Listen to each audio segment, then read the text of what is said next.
guts, intuition, whatever you want to call it. I'm just trying to find the right magic and trying to make these variations smaller and smaller and smaller to where they're manageable for an approach and landing. The problem was there was no constant. When you think you had one solved, the other issue would kick in. The wing would drop.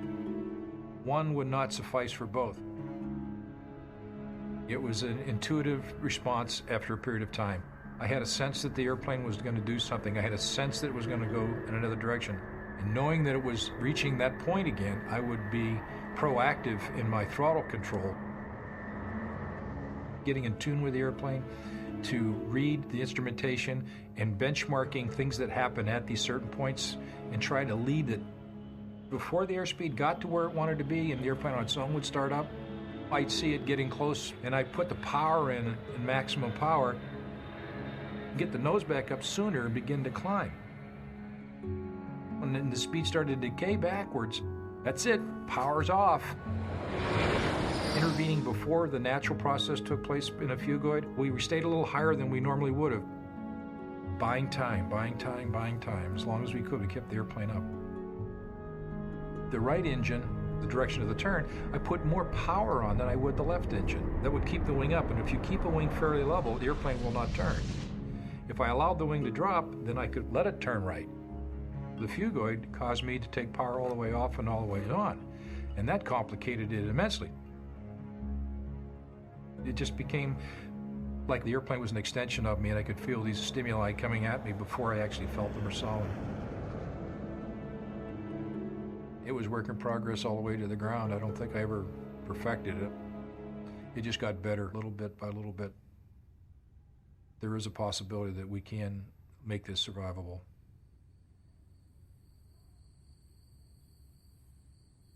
You were entertaining all kinds of places to land, if I'm not mistaken. Well, the captain was given choices by air traffic control. Des Moines is a possibility, Lincoln, Nebraska is a possibility, Omaha is a possibility. But in Captain Haynes' judgments, the behaviors he was seeing of the aircraft, the math just didn't add up at the rate it was losing altitude. We would hit the ground prior to reaching any of those places. The decision was made to try to make it to Sioux City. That radar controller locally took over, and they were pointing out interstate highways. If you guys can't make the airport, here's some options for you. There's an interstate highway that runs north-south. There's one that runs east-west in case an airport no longer was viable. If you were to look at the track that we flew, we did 4 complete right 360 turns, and we did 1 left 180-degree turn. It was really questionable whether we were going to be able to keep it flying straight at Sioux City or not. One of the things that we wanted to know was where were we? The navigation station at the Sioux City Airport that tells us how far we are and what direction the airport is from the aircraft. Unfortunately, it was out of service that day, so we didn't have any onboard navigation capability to the airport.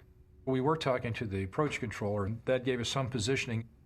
As we got closer to the airport, one of the things that I realized by all this experimentation was that there were certain speeds that if I got near these speeds, I had the maximum capability of controlling the airplane. A normal DC-10 would approach the airport at about 150 miles per hour. I could not slow this airplane safely below 250 miles an hour. We were 100 miles an hour faster than normal. And United 232 Heavy, if you can't make the airport, sir, there is an interstate that runs north to south to the east side of the airport. It's a 4-lane interstate. We're just passing it right now. We're going to crash the airport. United 232 Heavy, roger. And advise me to get the airport in sight. Got the runway in sight. We'll be with you very shortly. Thanks a lot for your help.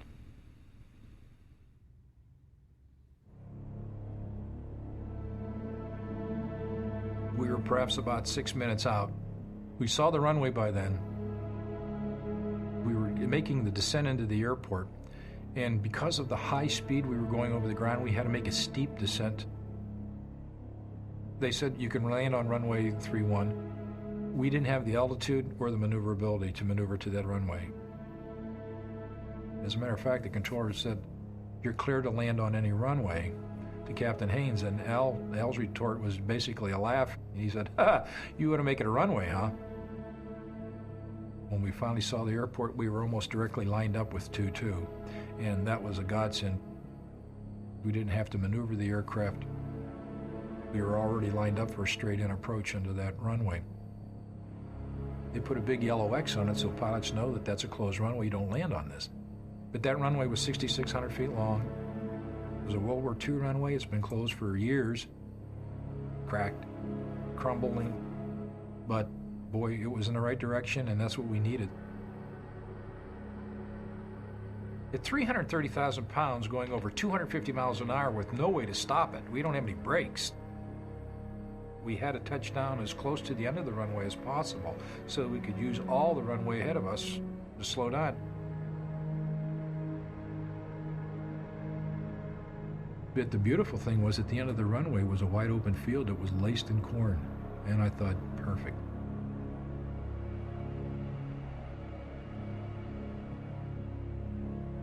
We may leave the runway, but if we can go into that cornfield and use all that plant matter to slow us down and stop the airplane, we're going to open 8 doors.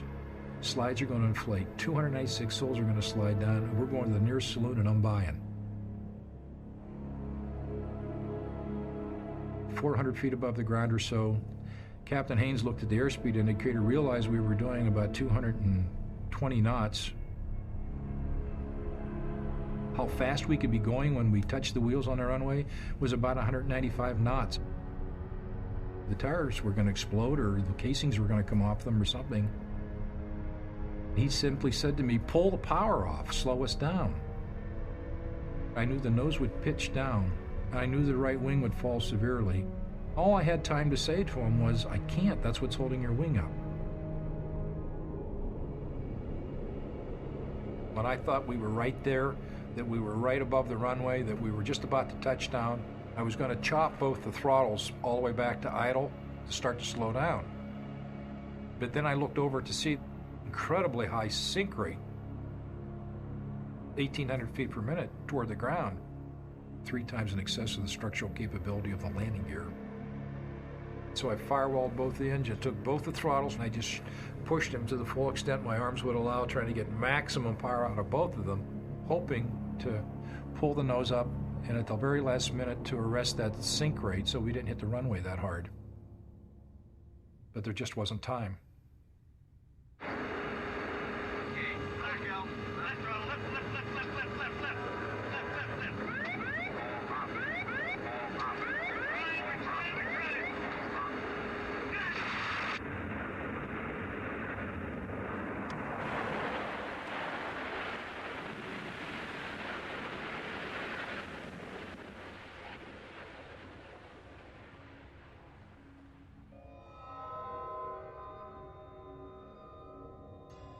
We hit so hard that my hands flew off the throttles. It was like a giant hand was behind my head, and it slammed my face down into the radio below me. And my face impacted on that, and I bounced back up like a jack-in-a-box. And for some reason why, I don't know, I looked left through a veil of blood because blood was running over my eyes. The captain's profile, corn stalks going by. I had an instantaneous thought that it's true, they really do grow the corn that tall in Iowa. Captain in a DC-10 sits about 22 feet above the ground. They don't grow it that tall. That impact had taken out our landing gear. There was this terrible sounds, tearing of metal, G-loads, this yaw to the right. Simultaneous with that change of direction was this sensation that something was like drop kicking your backside. You could feel yourself coming up and over, head over heels. The windshield went completely green and brown. Split second, cold air blowing on my left shoulder. The windshield lightened for a split second, darkened a second time. Heat and humidity and violence beyond any words I could ever hope to put forth. My next recognition was being still. I was upside down. I had mud in my eyes and my ears. I couldn't hear, I couldn't see, I couldn't move.